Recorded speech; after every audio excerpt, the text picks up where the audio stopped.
this is for you. Sa mga Libra ito, guys. Okay? May 16 ito. Simula ngayong May 16 sa mga Libra. Tingnan natin ang message nyo. Isang mahalagang message ito for you, Libra. Mahalagang message for you.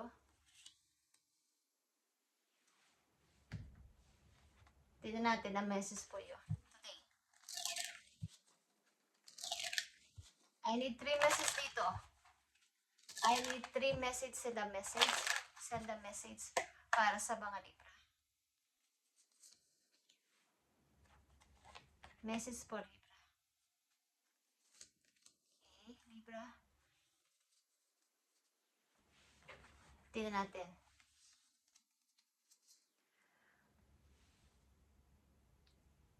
Courthouse. Ay, Libra, may usapin ba kayo sa korte o something na may kinalaman to sa mga property?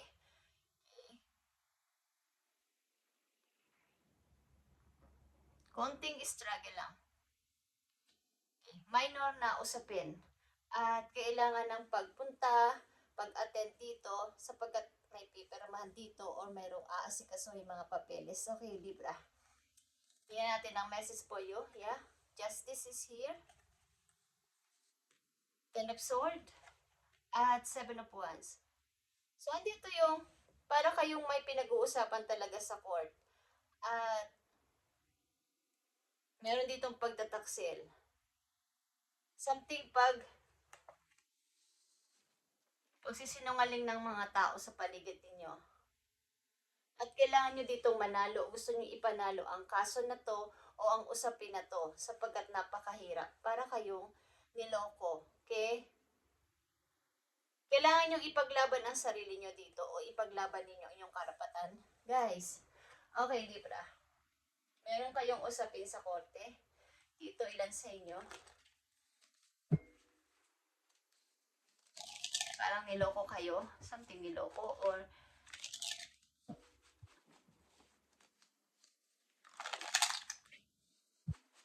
maaaring ito ay kasal, marriage. Libra, ano man ang inyong kasarian, ang mga Libra nandito sa reading ay maaaring may pinag-uusapan sa korte. Kayo ba ay magdi-divorce o nag-uusap about sa paghihiwalay o sa mga may kaugnay sa property? Okay, tingnan natin tong courthouse, Libra. Ano ang information pa dito about sa courthouse? I need message. Nandito ang Page of Swords, nandito ang Queen of Cups, at nandito ang Ace of Pentacles. So, maaaring andito yung inyong sobrang pananampalataya na dapat sa inyo ibigay ang favor dito. Kailangan ako yung manalo dito. Ako yung pag ako yung panigan. At nakikita ko dito, kayo dito ang papaligan. Kayo ang mananalo dito sa inyong pinaglalaban na kung kayo may pinag-uusapan sa korte or kaso or pag lipat ng kung ano is pari lupa. Okay.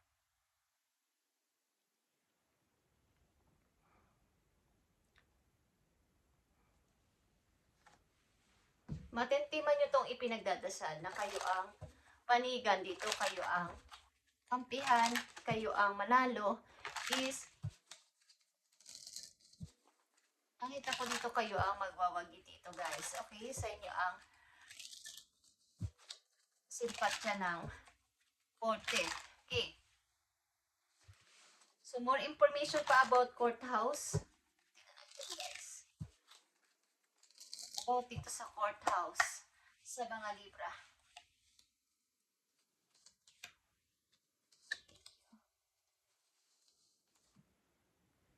The Chariot. Okay. Knight of Swords. Now. Wheel of Fortune. And the Eight of Cups.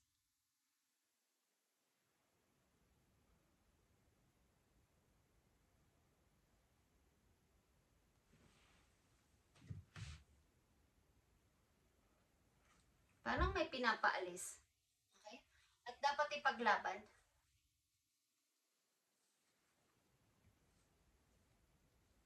Lupa ba to? Libra.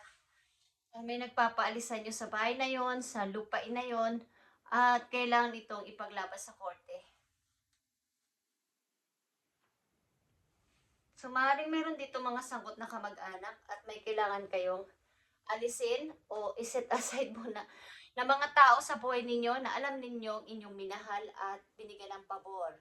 Okay, meron ditong usapin kayo sa korte sa mga libra nandito sa reading. At titignan natin to, guys. About sa mga libra dito sa courthouse. Okay. So, message pa for you. Magtanong kayo kay universe na gusto ninyong itanong at tignan natin ang sagot sa inyo. Guys, magtanong kayo sa inyong isip kung gusto ninyong itanong kay universe habang ginagawa ko to. At titignan natin ang sagot sa inyo.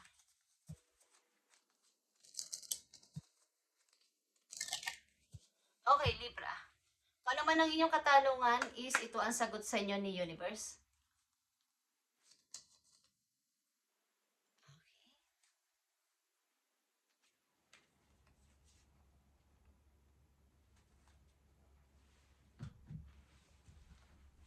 Titinan pa natin tong courthouse para sa iyo, Libra. Kung ano yung katanungan is nandito ang sagot sa inyo ni universe at mamaya natin to titingnan. Okay, Libra. Tingnan natin ang information pa about dito sa courthouse. Maring kailangan ninyo wag magpatalo dito. Ipaglaban ninyo inyong karapatan kung ano to.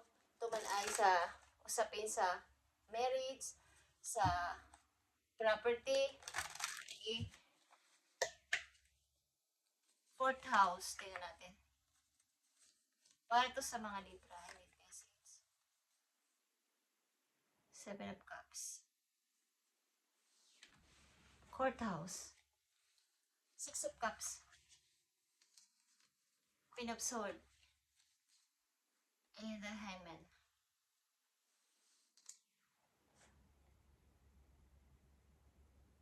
Sumari ito ay may kaugnayan talaga sa marriage o sa inyong may involved sa inyong buhay na mga tao, kamag-anak man to.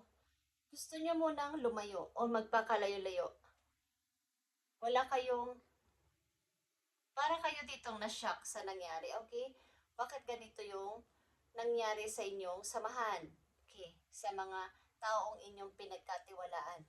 At maaaring gusto nyo muna silang gusto nyo putulin yung connection mo sa kanila. At kahit kayo mag-isa is kakayanin ninyo. Okay? Kakayanin ninyo ang mag-isa muna hanggat hindi pa to tapos. May usapin kayo sa court na maaaring kailangan nyo tong paglaban, Libra. Dito ang inyong angels numbers, guys, sa mga Libra to. Ano ang message for you, Libra? Andito ang 143. Okay.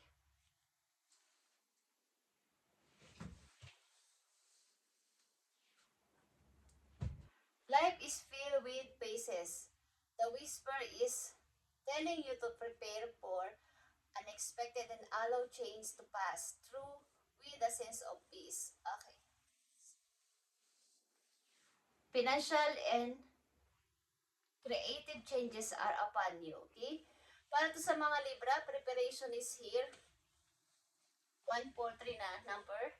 Galing sa inyong angels, guys, is ito yung sinasabi sa inyo na mag-prepare ka sa mga unexpected na pagbabagong magaganap sa inyong buhay at maaaring magkakaroon ka ng peace of mind dito. Okay.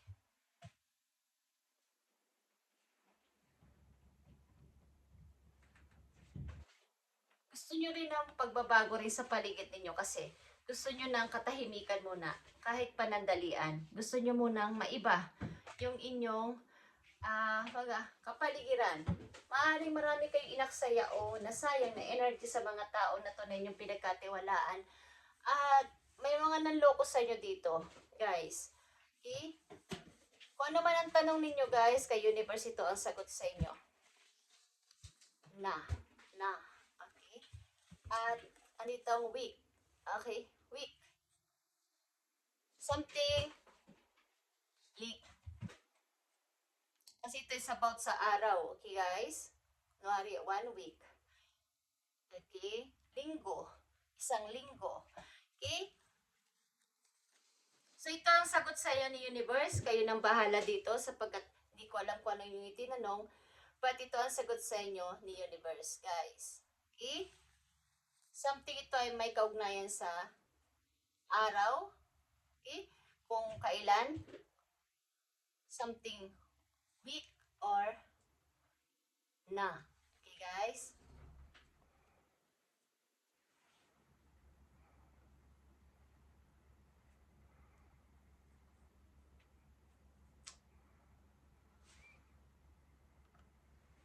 So, kayo ay maghanda, okay, sapagkat kayo ay may mga pagbabago mangyayari sa inyong buhay na ikakatuwa na inyong puso sapagkat ito talaga yung desire ng inyong heart. Yung magkaroon kayo ng katahimikan muna sa paligid. Okay, at magkaroon ng parang peace of mind. Maaari ilan sa inyo ay marami nagtaksil. Hindi ko alam kung ito may kinalam sa pera, ari-arian, or yung mga naipon. Message for Libra. Last message for you, Libra. So, andito ang na at saka week. Okay? Kung ano yung katalungan ito ang sagot sa inyo. Tignan natin. Message for Libra. I need message for Libra. Thank you. So, andito ang power of prayer, Libra. Kayo ay maaaring kayo lagi nagpipray at ito na yung magbubunga ang inyong mga prayer kay God. Give this situation to God for uplifting and healing and be open to miracles, Libra. Heaven's unlimited resources, love, and answers are awaiting your prayers. Be sure to act upon the divine guidance God gives to you and responds to your prayers. Hey guys, Libra, dito mo maiintindihan na sobra talaga yung, kumbaga yung power ng iyong panalangin ay makakamit mo na.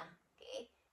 Yung iba sa inyo ay talagang andun yung puspusang pagpiprayer. Pagpipray kay God na inyong mga kahilingan. At maaari may kinalaman din dito ang inyong pag-heal. Something na kayo nasaktan or may nanakit sa inyo. Hindi man to literal na pananakit physical, is sa emotional ninyo. Okay? Tiwala, maybe. Kasi sa heaven, guys, is ito ay unlimited resources. Meron si God at humingi tayo ng tulong sa Kanya. Ibibigay nito sa tamang pagkakataon. Okay? Pag nalaman ni God o alam niya talaga sa puso natin kung tayo ay, ang ating intention ay kung tayo ay nagsisinungaling or pure ang ating intention. Doon niya kumbaga, ibibase ang inyong panalangin o ang answer niya sa inyong panalangin. Okay, Libra?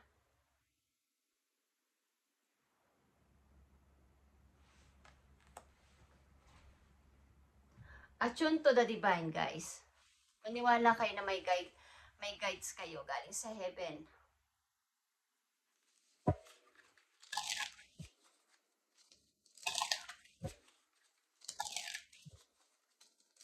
At maniwala kayo sa inyong sarili. Paglaban nyo inyong karapatan, kung kayo may pinaglalaban talaga dito, is kayong bibigyan dito ng favor. Kung may mga minahal kayong tao at mga nagtaksil sila sa inyo, or mga nandaya sa inyo, nagsinungaling sa inyo, nagtaksil is, itabi-tabi nyo muna sila. Okay? Something na lang sa inyo, ipuputulin ang connection sa mga taong ito at lalayo muna panandalian. Kahit mahirap. Okay, Libra, seat box is here. Nakita nyo tong seat box. Seat box are telling you that you are not ready to enter the next phase. Sapagkat may harang. Okay? Kung nakikita nyo to is may harang yung sinag ng araw dito na malaking bato. Aga may something delay sa inyong pagpo-forward. Taking one step forward only to take two step back. Yung ilan sa inyo nagpo-forward, but yung inyong pagbalik ay one step forward, two step backward. Parang urong sulong sa gusto ko ng pagbabago, gusto ko ng maiba naman, pero nabalik din, natatakot. Okay, Libra? You can't expect different result if you keep doing the same thing over and over again. So kung hindi nyo puputulin ang mga tao na to o hindi nyo aalisin ang mga nagpapadelay sa inyong pag-grow sa buhay is hindi kayo makakaalis dyan at yung ine-expect ninyo na parang maging different naman ang buhay ko, maging maiba naman ang buhay ko is hindi to mangyayari kung same thing. So, parang same pattern. Hindi kayo umaalis sa same pattern. Halimbawa lang dito yung pagpasok sa relasyon na kayo ay nasasaktan na. Nilayasan nyo yon, nakipaghiwalay kayo, pero pumasok ulit kayo sa relasyon at yun na naman, same pattern. At hindi pa rin kayo umaalis. Is over and over again, pareho lang. So, dapat is may konting pagkatuto sa nangyari. Halimbawa sa mga naglalakad sa kalsada, kung alam nyo, may sumusunod sa inyo dun sa dadaanan nyo, mag-iba na kayo ng daan. Okay? So, maaaring kayo may mga pinagpipray at ito ang sagot sa inyo ni Universe. Okay? Thank you, Libra, at ipaglaban ninyo inyong karapatan at kayo dito ay mananalo. Okay? Something dito ay kailangan ng inyong matigas na desisyon. At huwag kayo mag-overthink. Kumbaga, nandito yung parang hindi ko na kaya, kailangan ko tong sabihin. Kailangan ko tong kailangan dito ng malino na conversation, guys. Malino na pagsasalita na inyong salubin. At kayo ang magde-decide dito.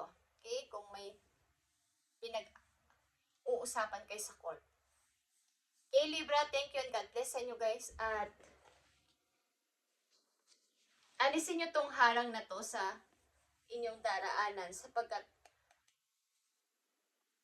napapadelay ang inyong pagpo-forward ng tuloy-tuloy. Kumbaga, may mga tao na hinahadlangan ng inyong tagumpay sa buhay. Kumbaga, ayaw nilang makita nyo yung sikat ng araw. May takip dito. So, kapag nakita nyo, napakaganda dyan at kayo ay mahahalina, pumunta doon. At maliliwanagan kayo. Okay? Thank you, Libra, and God bless. At kung mayroon kayong kilalang Taurus sa inyong chart is happy birthday sa kanila, guys. Thank